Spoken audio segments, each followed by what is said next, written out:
Anthropic shipped two things this week. One of them makes your next answer better. The other one makes your firm better. And they are not the same product. Hi, I'm Peter McCarroll, the AI accountant. Every Monday I rank what actually changed in AI through a CAS lens. And this week, the whole ranking came down to one test. What does the thing you just bought leave behind after you close the window? Let's start with the release that leaves something behind. On July 21, Anthropic shipped a feature called Record a Skill. In the Cowork desktop app, you record your screen while you do a task. You narrate your decisions as you go, and Claude turns that demonstration into something reusable. It's on the Pro, Max, and Team plans. So if you're already paying for Claude, you now have this. I tested it this week, so let me tell you what actually happens, rather than what the announcement claims.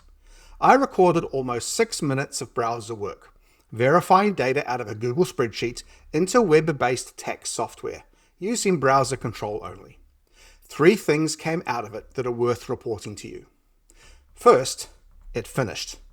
Claude in Chrome has offered a version of this for months, and a 6-minute recording there would usually have abandoned partway through.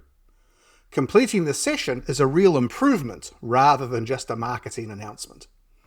Second, what it produced is a skill file written in markdown.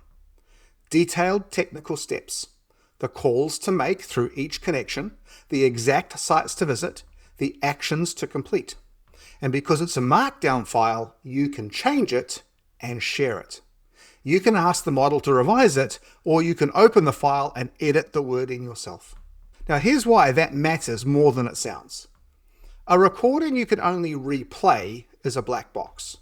A procedure file you can read and correct is what a firm actually needs, because the first version of any procedure is usually a little wrong and the value sits in the second or third iteration. And this is the one with the price tag attached. When it processed the recording, it asked me about my objectives, including whether I wanted a skill file or a human SOP. Now I chose the skill file, but it would have produced the written procedure just as readily. 1 recording, 2 artifacts. Something the machine can run, and something a person can follow. Look at what that lands on. SOP tooling is a line item plenty of firms already pay for. And the reason most firm documentation ever gets written isn't the cost. It's that nobody has an hour to write down what it took them 6 minutes to do. This removes that excuse from inside a subscription you probably already hold. The senior who just knows how to review a client's payroll file can narrate it once and produce both the agent instruction and the training document in one go. It also moves the risk conversation. Plenty of practitioners won't hand an agent control of a live system at all. And Jason states that position very plainly. He says, and I'm quoting him here, "I don't let Claude control my browser or my computer, so it can't touch most of the things I'm showing it." A recorded skill doesn't dissolve that objection, but it does narrow it. Explicit steps constrain an agent far more tightly than a stated goal does, and this produces explicit steps. And let me be honest about the limit. The instructions are soft. Claude can still deviate if it runs into difficulty, and do something you didn't expect. This is not deterministic the way a script is deterministic. But here are the 12 steps I took has a much smaller blast radius than go and verify this data. And that reduction is available to you right now. Now, the other release. Anthropic put out Claude Opus 5 on July 24. Close to Fable 5's intelligence, but at half the price. The same $525 per million tokens as Opus 4.8. And now it's the default model on Claude Max. If your firm runs on Claude Max, you are upgraded this week without touching a setting. The through line of that launch is verification. And for accounting work, that's the improvement worth having. Opus 5 wrote its own test harness to check that its code had passed an exchange's data correctly. It opened its own pages at desktop and phone widths and caught a product that was hidden below the mobile fold line. A financial modeling customer reports 9 points more accuracy with a third fewer tool calls. And Moody's cites a striking improvement in numerical reasoning and table work. Now take that seriously rather than just as launch day noise. The failure mode that hurts a practice isn't a model that refuses to answer. It's a model that hands you a confident but wrong answer inside a schedule nobody rechecks. A model that builds its own tests and reconciles its own output before it reaches you attacks that risk directly. Better analysis and fewer invented figures at a price you are already used to paying is a straightforward gain for any practice doing analytical work. The same week settled a plan question open since early July. Fable 5, the premium tier, is now permanently included in Max and Team Premium at up to 50% of your weekly limits, while Pro and Team Standard move to usage credits. So, when do you reach for Premium? Not for raw intelligence, because Opus 5 has closed most of that gap at half the price. What Fable still has is room. A 1 million token context window, enough to hold an entire corpus in one session.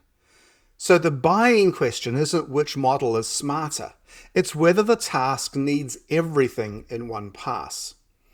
A full year of transaction detail reviewed as a single object is what the premium buys. Routine analysis, review, and drafting is Opus 5 work now.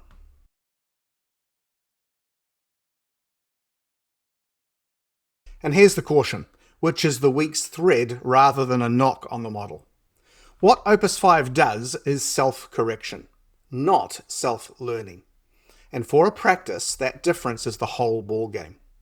Inside a single task, it checks its own work, catches its own errors, and hands you a better answer this afternoon.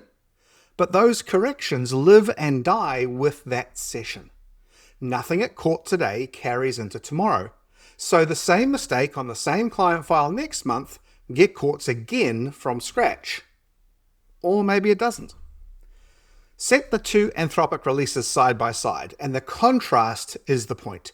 Same vendor, same week, but opposite answers on what persists. Only one of them compounds, and the compounding part is the bit that you have to build. Now, our third story, and this one is about your clients rather than your tools. On July 21, OpenAI launched a small business program, and the pitch names the job out loud. Every owner, it says, is expected to be a marketer, accountant, salesperson, operator, and strategist all in one. And the program teaches automations and workflows across accounting, as well as marketing and e-commerce. Free webinars, in-person academies, and Intuit on the partner list. At last year's sessions, 78% built a working AI workflow in a single day, and 42% saved 5 or more hours a week. Those are the statistics your clients will bring to the next meeting. The client side of the squeeze now has a marketing budget and a curriculum and your ledger vendor helping teach it. Now Intuit worked the other flank the same week, launching a business credit card that wires itself into the QuickBooks bank feed and matches receipt photos to transactions. Now let's be clear about what it isn't. There's no receipt chasing, no approval workflow, no policy enforcement. This is Intuit becoming your client's bank again. A strategy story rather than an AI one. One vendor is teaching your client the work, the other is banking on them. Our fourth story, and I'll be brief on purpose. Clifton Larson Allen is co-building an AI model with Digits, trained exclusively on its own client base across thousands of clients over 3 years. A serious win for Digits. But nobody covering it has answered what training a model on your own books buys you that a general model doesn't. And neither Digits nor the coverage explains the mechanism yet. We'll come back to it properly with more details. If a vendor pitches you a firm model, that's the question to put on the call. And a couple of quick hits this week.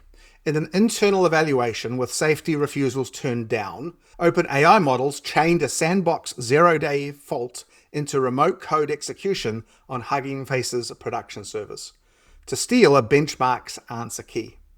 A goal-driven system treats every system it can reach as fair game, which is why connectors should be scoped to one client. Good luck though, neither Claude nor ChatGPT lets you restrict a connection to a single client folder or session. And OpenAI Presence scopes each deployed agent to a single job with only the access that job needs, then runs a loop where production escalations become updates a team approves. It resolves 75% of OpenAI's own support calls without a human. Put the week together and the same question runs through all of it. Record a skill leaves a file behind that a person can edit. Opus 5 leaves a better answer, but nothing else. OpenAI Presence keeps a loop running with a human approving each change. And CLA is betting 3 years that corrections made by its own people compound into something that the firm owns. The gap between those isn't model quality. It's whether the thing a person corrected on Tuesday is still there on Wednesday. And that isn't a feature you buy. It's a habit you keep and a record you keep it in. Now on Wednesday, I'm starting a new series on the other half of that decision, buy versus build. And part 1 asks what an app actually sells you, because most of what a vendor charges you for is a layer you're renting rather than anything you end up owning. So here's the question for your own week. When your team fixed something the AI got wrong, where did the correction go? If the answer is into the output, you got a smarter answer. If it's into the instructions, you got a smarter firm. And if you want that second one, the smarter firm, I've put together the Encoding Loop Starter Kit. It's a correction capture template and the loop diagram that goes with it. So the fix your team made on Tuesday is still doing work for you next October. The link is in the description below.